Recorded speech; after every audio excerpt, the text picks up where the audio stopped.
this is Sunniva. And this is Johannes. And you are watching Board Gaming Ramblings. And welcome back to another Rambling Reviews, where we give you shorter reviews of more games in one video. Yes, and today we have 3 games for you. We're looking forward to review them. That is true. We are looking forward to it. We've been playing these games and now we're going to talk about them. That's kind of the gist of all these videos are all about. We are actually playing the games. Not like we don't just watch a video of someone playing it and then we talk about it. That would be really strange. That would be very boring. And yes, also, we want to play games. That would be like, what do you do for a living? What do you do? Yeah, no, we watch videos of other people playing and then we talk about them like we played just it. Just for the fame. Yes, the YouTube fame. YouTube fame. Okay, yes. Are you ready? Yeah. We're going to start off talking about Cascadia. Yes. This is from AG and Flat Out Games. It is a puzzle game. Basically, it's a spatial puzzle game, basically. You are drafting tiles, which has different area types, like mountain and swamp and grasslands and other stuff, there's other stuff as well. And you also draft, with that tile, you're going to draft a tile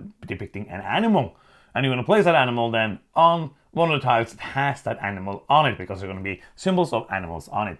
And basically you're trying to do 2 things. You're trying to make big areas of the same mountain, swamp and other stuff. And also you're trying to do different kind of goals for different animals. So every game you're going to have different goals for different animals and try to score the best way possible throughout the game. You're going to do, I think, 20 rounds. You're going to draft 20 of these tiles and then you're going to count the points.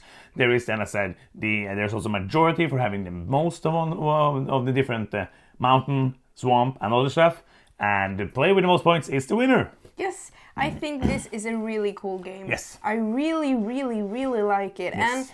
And the reason why is basically that it is so perfectly puzzly for me. Yep. We played it with your parents, yep. and they enjoyed it, and they haven't played a lot of board games. I think they played maybe 50 different games now. Yeah, we're forcing board games on them a little bit, but they do like it. They did really like it, and I liked it as well. And I really like the puzzle when you have to kind of decide if you want to prioritize the animals here, or you want to prioritize the having the biggest area of mountain, swamp and other stuff. Yes, and I think that balance is really clever. Yeah, I think just this is a very good game. We played it 4 players the first time, and then you use like almost all of the tiles. There's 80, I think 8 or there's 100 animal tiles in the bag.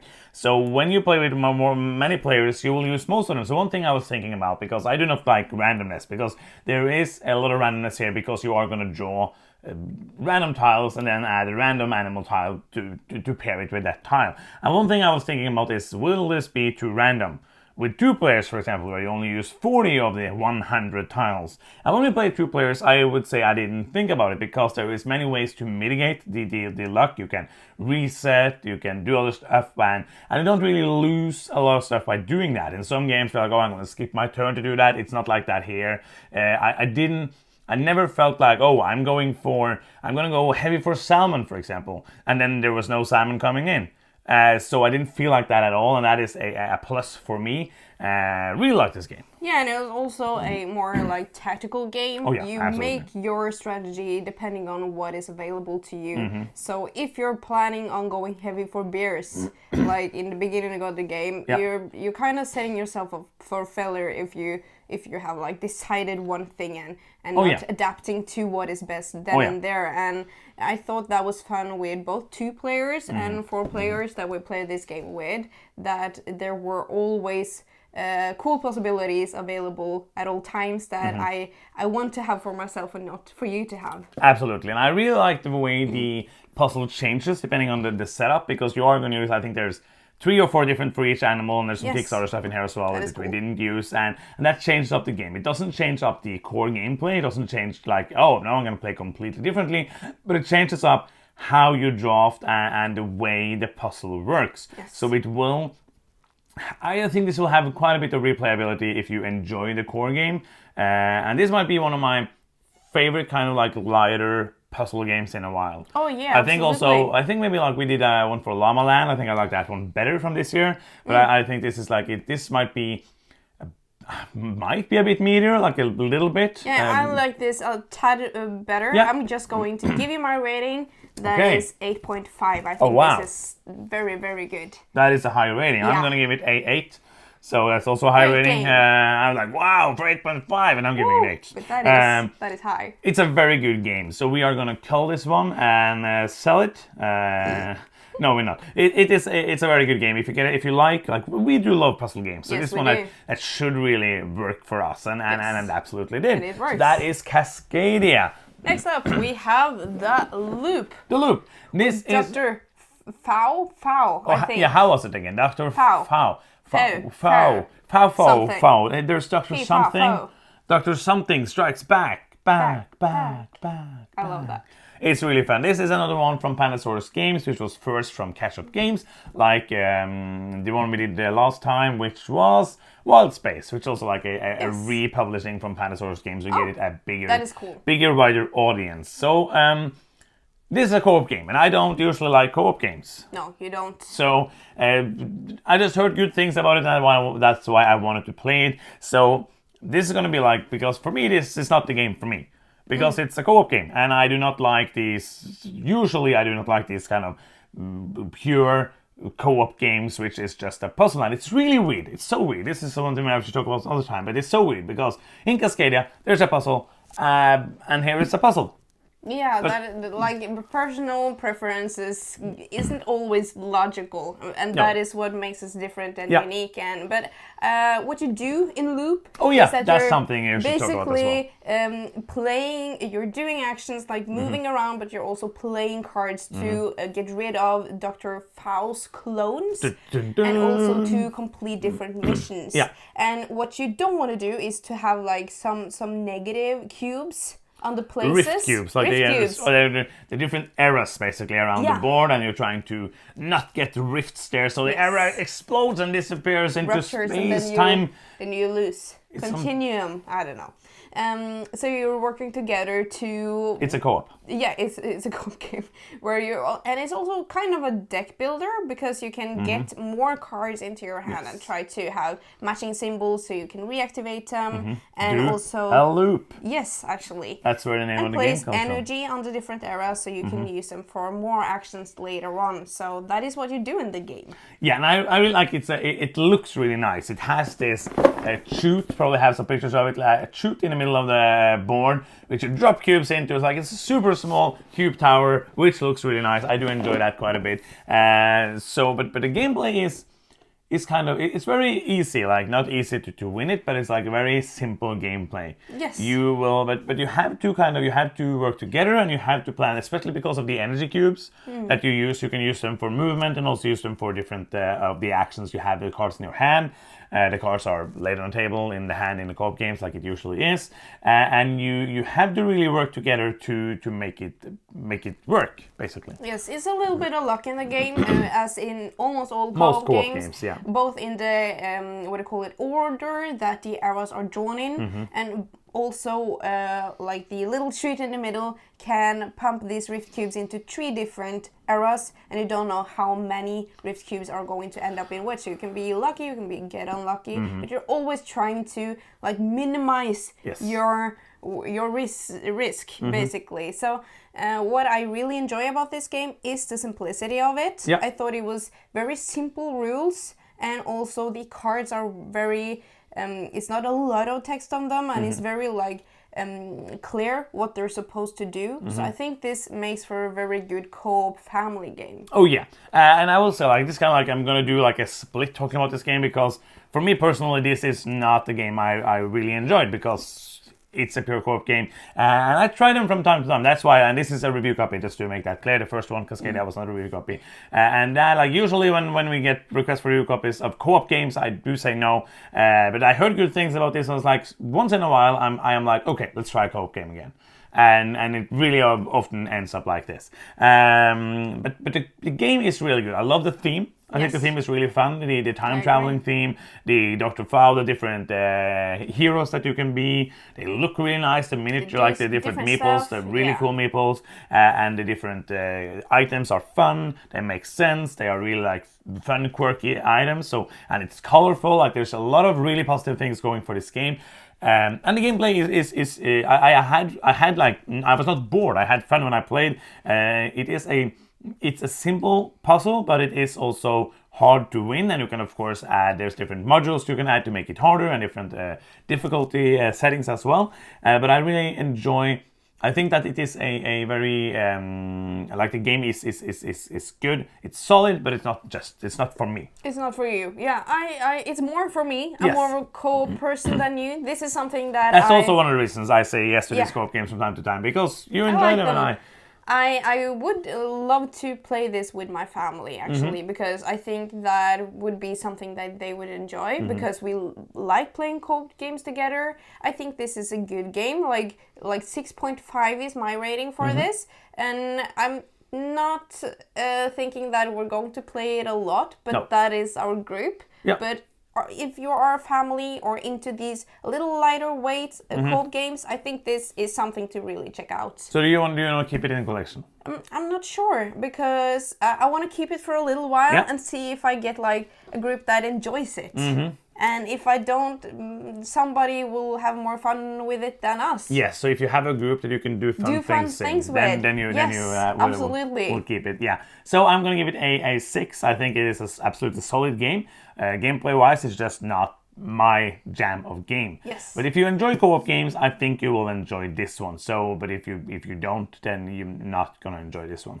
Logic, which makes sense. At its finest. So it is like another puzzle game, and the last game is also a puzzle game. So we're going to have one competitive puzzle game, we're going to have one co-op puzzle game, and then we have one competitive real-time puzzle game. Yeah, and I think it's actually almost all the games we talk about. I'm just like, this is an optimization puzzle, because that is kind of what board games. But this is not an optimization puzzle. This is a puzzle. Stress puzzle. Stress puzzle. Yes. Yeah. So in Bullet, it is based off like the Bullet Hell games, which is a genre of games I've not played a lot because it is hell. It's really hard. It's like you are playing a character and there's like 16 million bullets coming your way, and it's a shooter basically, and you're trying to navigate through and shoot the alien ships or whatever you're trying to shoot in this particular one. Is that a video game? Yes, it's video games, absolutely. Sorry about that. Just like, it's not based on this made into a board game?